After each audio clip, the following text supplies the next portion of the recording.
நெஞ்சம் நினைத்ததை முடிக்கலாம்.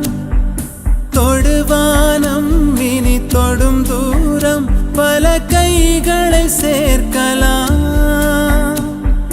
விதை விதைத்தால் நெல்லை விதை விதைத்தால் அதில் கள்ளிப்பும்